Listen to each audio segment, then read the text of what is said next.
Ukrainian President Volodymyr Zelenskyy, in a written and video statement on Monday, has said that what Ukrainians need is a true and honest peace deal and not endless war, just as President Donald Trump of the US and one of the world's richest billionaires, Elon Musk, had continued to use their privileged office and position in the society to launch a terrorist-like media cold war against the person of President Zelenskyy, apparently to weaken his zeal and cause public disaffection against the Ukrainian president by thus using dangerous negative communication styles of half-truth, manipulated facts, deliberate misrepresentation of facts, misinterpretation of words, spin logic, bullying, game-shaming, blaming, belittling, mockery, and trying to hold Ukraine ransom by blocking U.S. military aid to the troubled country for a war. It appears Donald Trump is the first U.S. president that kick-started it by thus. The Trump administration first approved the sale of Javelin anti-tank missiles to Ukraine in December 2017, after civil unrest ensued in Ukraine in 2014 with a protest codenamed Revolution of Dignity, which ousted and forced into exile in Russia the then pro-Russia President Viktor Fedorovych Yanukovych on February 22, 2014, just a day after President Vladimir Putin mobilized troops and invaded Ukraine, succeeded in taking over Ukraine's territorial land of Crimea, an action the then U.S. President Barack Obama retaliated by only placing sanctions on Russia assets for violating the constitutional rights of Ukraine. The 2017 action of Donald Trump was a step that former President Barack Obama never took, which Trump allies pointed to be a sign of Trump's toughness on Russia and good for U.S. business, which, given Ukraine lethal weapons, had been a red line for Obama, who feared that it could cause Russia to escalate conflict, which President Vladimir Putin-led Russia actually did. And Ukraine has been fighting Russian soldiers and Russia-backed armed separatists in its eastern provinces since 2014, shortly after Russia illegally occupied and annexed Crimea, in a war that has claimed approximately 13,000 lives and displaced 1.5 million people, according to the Ukrainian government before Volodymyr Zelenskyy became Ukrainian president in May 20, 2019 on the platform of Servant of the People political party, and before Zelenskyy became president.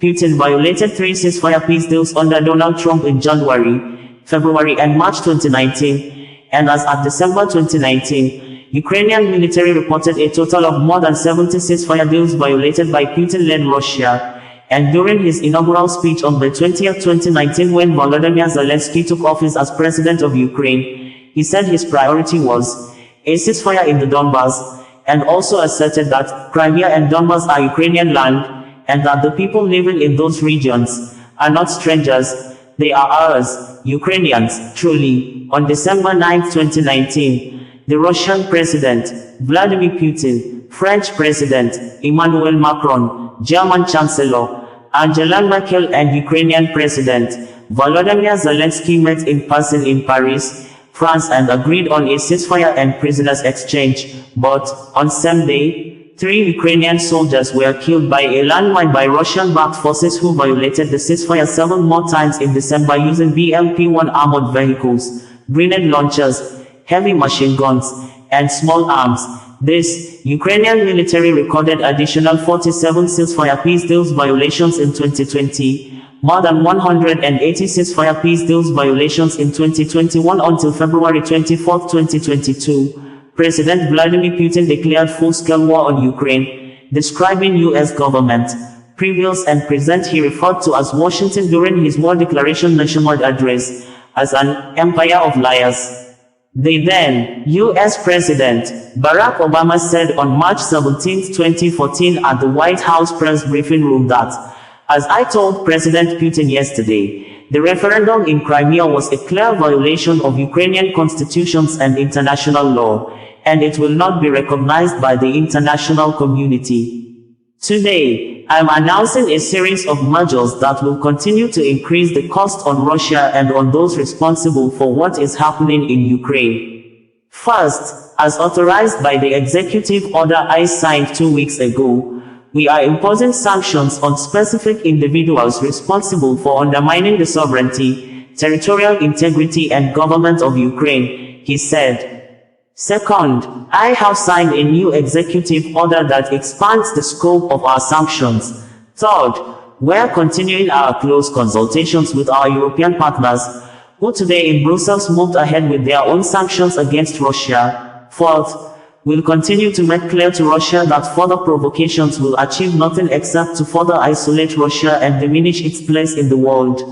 Now, I believe there's still a path to resolve this situation diplomatically in a way that addresses the interests of both Russia and Ukraine. But throughout this process, we're going to stand firm in our unwavering support for Ukraine. As I told Prime Minister Yatsenyuk last week, the United States stands with the people of Ukraine and their right to determine their own destiny. We're going to keep working with Congress and our international partners to offer Ukraine the economic support that it needs to weather this crisis and to improve the daily lives of the Ukrainian people, Obama words and in quotes. Elon Musk, CEO of the U.S. newly created Department of Government Efficiency, Doge, Starlink, X, and Tesla, voiced strong criticism of Ukrainian President Zelenskyy, stating, "Zelenskyy wants an endless war, an infinite meat grinder." This is bad, adding that, as distasteful as it is, Zelenskyy should be offered some kind of amnesty in neutral country in exchange for a peaceful transition back to democracy in Ukraine. Elon Musk tweeted on Tuesday while reacting to a post on X social media captioned, "Zelenskyy knows, if the war ends, his power ends." On Monday, President Donald Trump slammed Zelenskyy after the Ukrainian leader told the Associated Press news agency that the end of the Russia-Ukraine war could still be far, far away. In a post on Truth Social, the social media platform he owns, Trump said it was the worst statement that could have been made by Zelenskyy, and America will not put up with it for much longer. "It is what I was saying. This guy doesn't want there to be peace as long as he has America's backing and Europe." In the meeting they had with Zelenskyy, stated flatly that they cannot do the job without the US. Previously, after the heated Oval Office meeting on Friday, Donald Trump also wrote on his Truth social media and said, "We had a very meaningful meeting in the White House today. Much was learned that could never be understood without conversation under such fire and pressure. It's amazing what comes out through emotion, and I have determined that President Zelenskyy is not ready for peace if America is involved, because he feels our involvement gives him a big advantage in negotiations. I don't want advantage, I want peace." He disrespected the United States of America in its cherished Oval Office. He can come back when he is ready for peace. But on Tuesday night, the US President, Donald Trump signaled a rapprochement with Volodymyr Zelenskyy in a speech to Congress held overnight, saying he had received an important letter from the Ukrainian leader, which I appreciate. Trump recited the purported content of the letter, which he said included gratitude for U.S. support to Kyiv in the 3 years since Russia's full-scale invasion, a promise by Zelenskyy and his team to work under President Trump's strong leadership to get a peace that lasts, and an undertaking to sign a minerals deal with Washington. "I appreciate that he sent this letter, just got it a little while ago," Trump said in his address to a joint session of Congress Tuesday. Simultaneously, "We've had serious discussions with Russia and received strong signals that they are ready for peace," Trump added. "Wouldn't that be beautiful?" President Volodymyr Zelenskyy earlier in media statements said numbers of tweets that the basic scenario is to maintain positions and create conditions for proper diplomacy to achieve the swiftest possible end to this war with a just peace. "We need peace, true and honest peace, not endless war. And security guarantees are essential." The absence of security guarantees for Ukraine 11 years ago allowed Russia to start with the occupation of Crimea and the war in Donbass.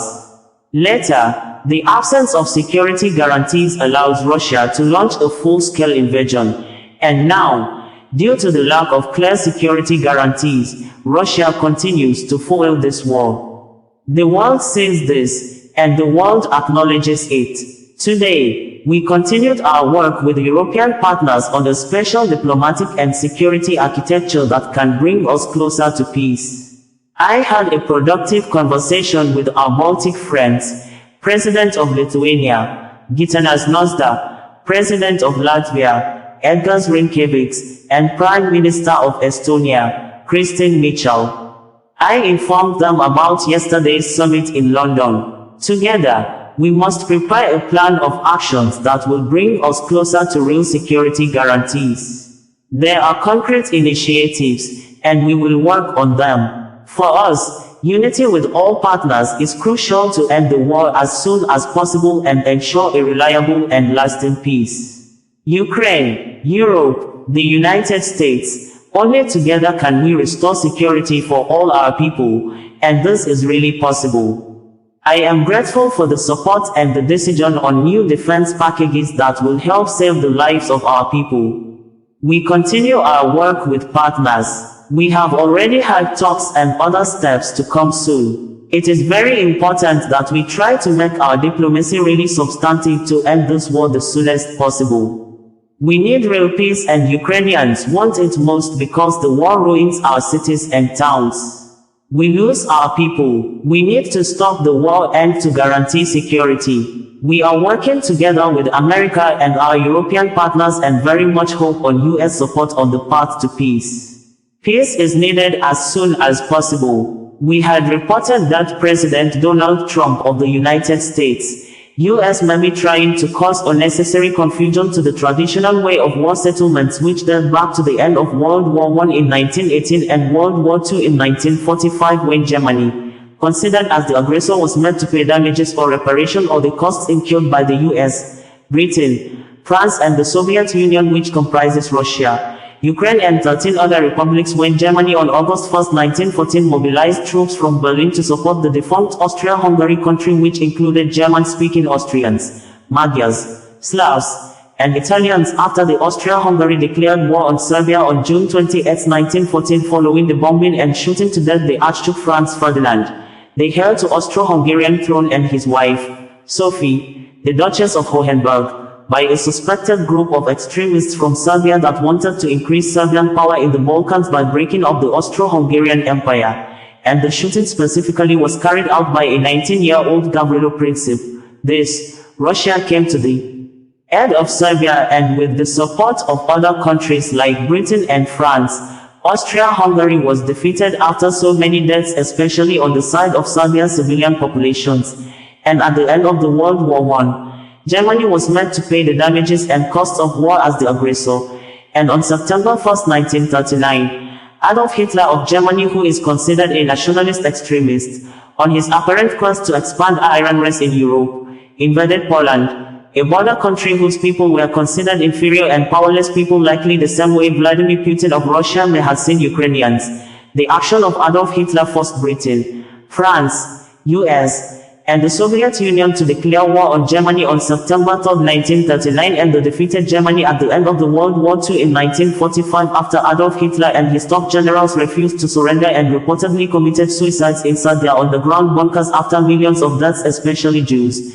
And in order to make Germany unable to attack another country again, Britain, France and US occupied West Germany, including West Berlin, for years with capitalist economy system, and at the same time, the Soviet Union occupied East Germany, including East Berlin, with communist economy system, and Germany, considered as the aggressor, was again meant to pay the damages or the costs of the World War II, which Germany has struggled to pay, up to 2010, and it may be clearer that no victim of World War I, Serbia and World War II, Poland was apparently meant to pay debts or sign economic deals for the costs incurred by the countries that came to their aid.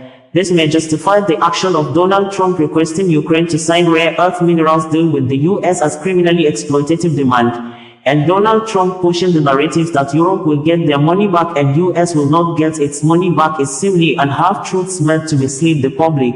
Like President Emmanuel Macron of France recently corrected Donald Trump at the Oval Office that Europe is not getting the money back from Ukraine, that Russia is the one to pay them back the money, most especially from the seized Russia assets in Europe, and the US under the immediate past President Joe Biden seized billions of dollars of Russia assets confiscated to finance US aid to Ukraine. Interestingly, Vladimir Putin of Russia, who is also considered as a nationalist extremist like Adolf Hitler of Germany, on February 24, 2022 in a world news broadcast, made it very clear that he decided to declare special military operations in Ukraine because of US, that for many years, the US tried to expand its powers, stressing, he does not have problem with Europe or NATO, saying, NATO is the US foreign policy used by the North America to try to conquer Russia by thus enlisting some other countries that made up the defunct Soviet Union into NATO, and he would never allow US to assemble its military infrastructures in Ukraine, its closest neighboring country. Hence he decided to go after the pro-US Ukrainian politicians and government officials by demilitarizing Ukraine and reclaiming it as an independent territory he said was once part of Russia,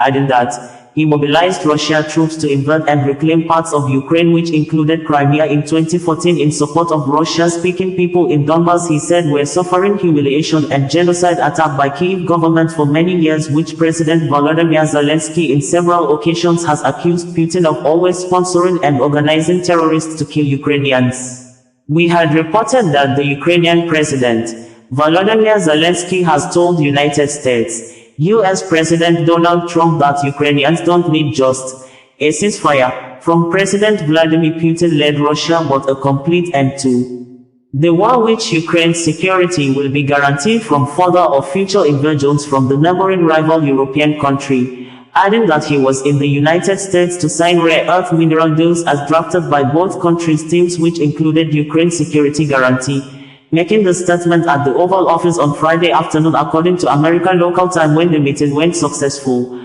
smoothly, friendly and calmly for more than 35 minutes until the US Vice President, J.D. Vance, interrupted and brought in US internal political matters into the Russia-Ukraine issue by thus condemning the administration of the immediate past President of the US, Joe Biden, for always appearing before the press to accuse Putin and Russia of bringing destructions to Ukraine without an act of diplomacy to peace path, which he said the current President, Donald Trump, is trying to achieve. And the Ukrainian President, Volodymyr Zelenskyy, quickly responded and asked the US Vice President J.D. Vance what kind of diplomacy is he talking about, reminding the Vice President that Putin has been destroying lives in Ukraine for years during the era of previous presidents before Joe Biden, including 2014 when Russia took over Crimea to 2022 and 2019 during the first tenure of President Donald Trump when he signed a ceasefire peace deal with Putin, but the Russian president broke the ceasefire and continued to destroy lives in Ukraine. Obviously and apparently annoyed, Vice President J.D. responded by accusing the visiting Zelenskyy of coming to the Oval Office to disrespect U.S. sitting president in his office, adding that no president in the world has ever done that before in the Oval Office. The full length of the meeting video footage and the Fox News interview with Zelenskyy shortly after the Oval Office meeting ended with heated arguments and series of crosstalks are published in full in our audio and video versions of this news reportage.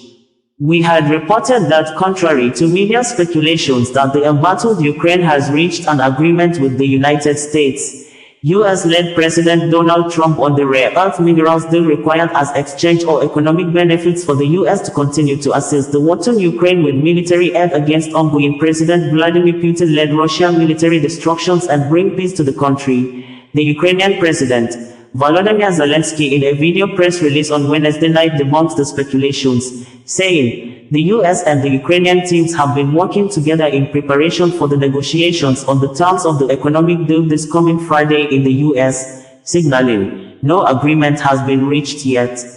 We had reported that the United States President, Donald Trump, has said that if the war in Ukraine is not stopped now, it could lead or escalate to World War III, with the visiting French President, Emmanuel Macron, insisting that Russia is the aggressor of the war, hence Russia must pay damages as part of the negotiations for the peace deal. But the US, in another meeting at the United Nations General Assembly on Monday, joined Russia to vote against a resolution condemning Russia over the war in Ukraine. We had reported that, following the public criticism of President Donald Trump of the United States that the Ukrainian President, Volodymyr Zelenskyy, is a man who has lost touch with his people and a dictator who refused to conduct election for new leader to take over the affairs of the country, Zelenskyy, while asked if he could resign by a journalist at a press conference organized to mark the third-year anniversary of war in Ukraine, says he would do that if it would bring peace to Ukraine, and he's ready to do that as exchange for Ukraine to be enlisted as a member of the North Atlantic Treaty Organization, NATO. We had earlier reported that despite the medical condition that he's under the high flow of oxygen in the hospital over double pneumonia, Pope Francis on Sunday, on the eve of the third year anniversary of the war in Ukraine launched by President Vladimir Putin-led Russian government, called on everyone in the world to remember victims of the war in Ukraine, describing the war which started on February 24, 2022 as painful, shameful for all humanity. Previously, we reported that the Ukrainian President, Volodymyr Zelenskyy, has continued his phone conversations with world leaders with a video and written press statement on Saturday saying that the world leaders must ensure that the Russian President, Vladimir Putin, is not allowed to deceive the world again, insisting that Putin has used Russian army, intelligence services and mercenaries over 30 years to bring death to America, Europe, Africa, Middle East, Syria. This, Zelenskyy stated after he began special defense campaign with phone conversations with world leaders following strained relationship with one of the countries that has majorly assisted Ukraine in its defense against Russia since 2022 when the war began, United States, U.S. President Donald Trump, who threatened to stop military aid to Ukraine, claiming that Ukraine started the war it knows it cannot win, calling President Volodymyr Zelenskyy a modestly successful comedian and a dictator that deceived the immediate past U.S. President, Joe Biden, to commit over $350 billion of U.S. taxpayers' money on a war the North America country will not get any profit in return, with the Ukrainian president accusing Donald Trump of disinformation and saying that Putin-led Russia has intensified attacks and launched massive bomb destructions on Ukraine cities and villages during the week of Donald Trump's outburst.